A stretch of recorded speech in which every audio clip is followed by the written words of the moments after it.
مسلمان عبادت گزار ہو، اس کے باوجود اس کی دعا قبول نہ ہو رہی ہو، دنیا میں اس کی عزت نہ ہوتی ہو اور مصائب و مشکلات میں مسلسل اضافہ ہو رہا ہو، اس دوران کیسے سمجھ لیا جائے کہ اللہ کی بارگاہ میں اس کی نیک اعمال قبول ہو رہے ہیں؟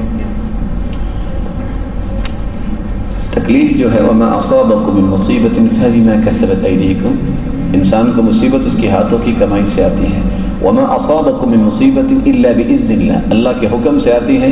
بسا اوقات انسان کے رفع درجات کے لیے بھی مصیبت آتی ہے، اور بسا اوقات اللہ رب العزت اس لیے بھی مصیبت ڈالتے ہیں جو مقام طے کیا ہوتا ہے اس کے جنت میں، اس کے عمل اس کو پہنچا نہیں رہے ہوتے، تو اللہ تعالیٰ کچھ تکلیفیں دے کے اس مقام تک پہنچانا چاہتے ہیں. اس لیے انسان کو اپنی دعا کو جاری رکھنا چاہیے اور اپنی نیکی کو جاری رکھنا چاہیے. عزت کا معاملہ اللہ کے ہاتھ میں ہے، اس کا مطلب ہے اس کو 2 رکعتیں پڑھنی چاہیے، دوبارہ اللہ سے توبہ کرنی چاہیے. اللہ راضی ہوگا تو یہ ہو ہی نہیں سکتا کہ اللہ تعالیٰ اس کی عزت میں کوئی فرق ڈالے. اللہ کے اور اپنے درمیان کے معاملوں کو صاف کر لے تو اللہ رب العزت اس کی عزت کو بڑھا دے گا.